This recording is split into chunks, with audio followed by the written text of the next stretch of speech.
Hello Comics fam. Previously, we have seen Batman getting killed by Joker in the KO tournament, but he cheated death using a mother box. However, that was not the end. He was hurled into a completely new reality, where Dick Grayson was Batman. Dick fought Bruce and accused him of killing his own sons in a frenzy triggered by the Lazarus Pit. But what happened after that? Fear not, for today we bring you Chapter 2 of Knightfight. Punch that subscribe button and dive into the blood-soaked saga. Dick held Bruce from behind, while Bruce reflected how Gotham belonged to no one. He had to learn it the hard way, but the Dick Grayson of this twisted reality still held on to his warped notion that he could save Gotham with an army of Robins that he had trained. As Bruce struggled, the Mother Box armor pinged him constantly, trying to warn him about this alternate reality. But Bruce had to fight his way out first. Bruce listened to Dick's heartbeat, and it gave away the secret. He headbanged Dick and activated his Mother Box gauntlet. The bat shield flapped open in his arm. As the flood from the heavens poured, Bruce looked at Dick and said, "Your heartbeat doesn't match your age. It gave you away. This world is nothing but a lie." Dick shouted at Bruce to trust him. As his Robins locked in on his position and rushed towards them, Bruce said that he knew. The Joker had killed him in the KO tournament. He cheated with the Mother Box. The heart of Apokolips did not like it, and so it made this world to punish Bruce. It was like a makeshift Omega sanction. Dick sighed that Bruce was too far gone. As the Robins swarmed, Dick declared, "My Robins are enough to take you down." Bruce smiled. He said that Robins fight alongside each other, not for a Batman. That was another thing that gave out the lie. Still smiling, Bruce said, "I have trained your brothers and sisters, and I bet my Robins can kick your Robins' asses." Dick screamed for his Robins to attack. Batman ripped through the swarm of Robins, tackling them all at once. Some fell with the strike of the bat shield, some fell with punches, and the other fell with kicks. The Robins were done. Bruce looked at Dick and smiled. "You sure you trained them, Dick? They are rather soft." Dick screamed, "Robins, stand down! This fight is mine." Dick kicked, but Bruce blocked it. He hit Bruce's head with his baton. Bruce elbowed him in the gut and blocked another baton with his shield. Dick kicked him and punched him again. As Bruce and Dick fought viciously, Bruce thought about the first day he had met Dick. He knew that with the Grayson training that Dick had, he would become Batman one day. And now, in this reality, Dick was indeed a better Batman. Suddenly, Dick vaulted and reverse-kicked Bruce in the face. Bruce fell down. Dick lunged at him with his baton, shouting that it was over. But Bruce raised his hand at him to stop. He said that he saw the truth, how he had killed the Robins. Dick extended his hand towards him, telling him that once his Lazarus trance was off, Bruce would appreciate and love the world that he had created.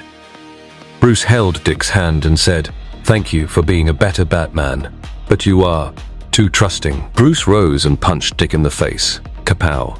As Dick fell, the Robins looked with awe and fear. Bruce said, "Dick trusts people, but he would never try to control them."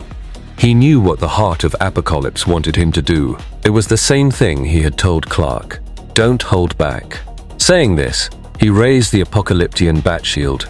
He knew he had to kill Dick to pass the test of this reality. But as he tried to impale Dick, a shockwave ran through his body, and he screamed in pain.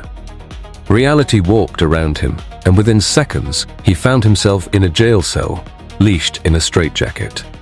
He asked weakly, "What's happening?" Standing in front of him was none other than Jason Todd, but he was not in his Red Hood costume.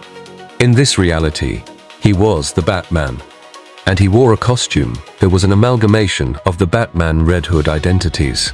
Jason said, "You tried to escape again. It's time for your treatment." Bruce recognized him. "Jason," he weakly called out. The reply was simple. "Jason is dead. Call me Batman." Bruce said that whatever was happening wasn't real. Jason crouched down in front of him and asked him which reality Bruce was blabbering about, because he had spoken before about many after getting imprisoned. The one where Bruce was trapped in the dark multiverse. The one where Bruce had the powers of Superman. The one where he carried a big axe. Or the one where he was Green Lantern. Bruce told Jason about the KO tournament. Jason said that he had heard that lie before. He had heard of the tournaments and of the realities where the Bat family was still alive. He opened his mask and revealed his face. Jason had grown old. with streaks of white hair. His face was scarred from the years of battles that he had faced. Jason lamented, "Not a day goes by that I don't think about our family." Bruce loosened his straitjacket. He said, "Jason, you have to listen to me." Jason crouched in front of Bruce and said, "You and I both know that you are not Bruce. Isn't that right? Clayface."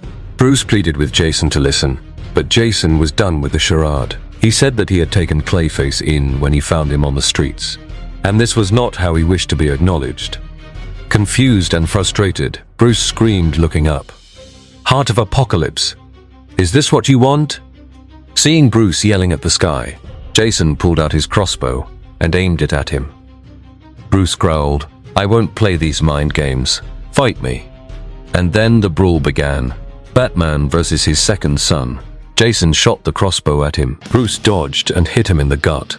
Jason punched him. Bruce punched back. Jason lunged at Bruce.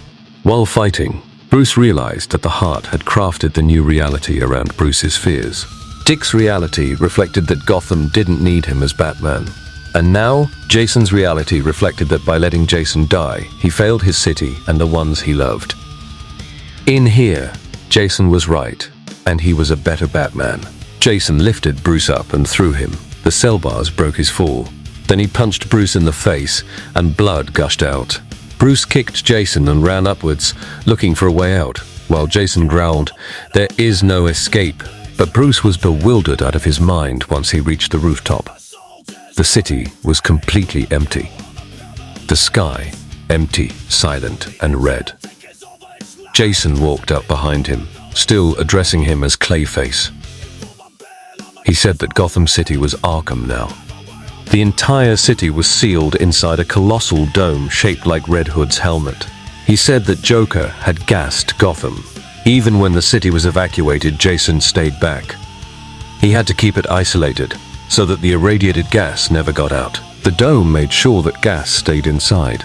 He had been there 20 years, making sure Gotham was safe.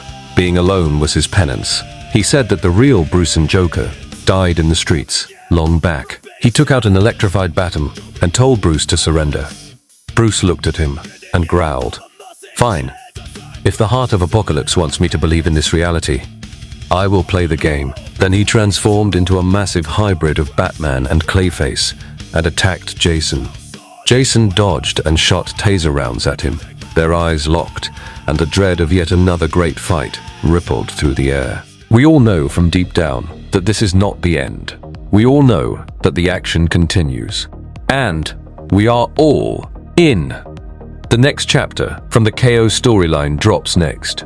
We will bring you the tie-ins, as well as Superman versus Captain Atom. And then Knightfight Chapter 3 will drop. So stay tuned, keep buying the latest comic books, and help the comic book industry to grow. That is the only way to keep these stories alive. Did you like our narration? Please let us know your thoughts in the comments section. Till the next video drops, stay tuned and stay absolute.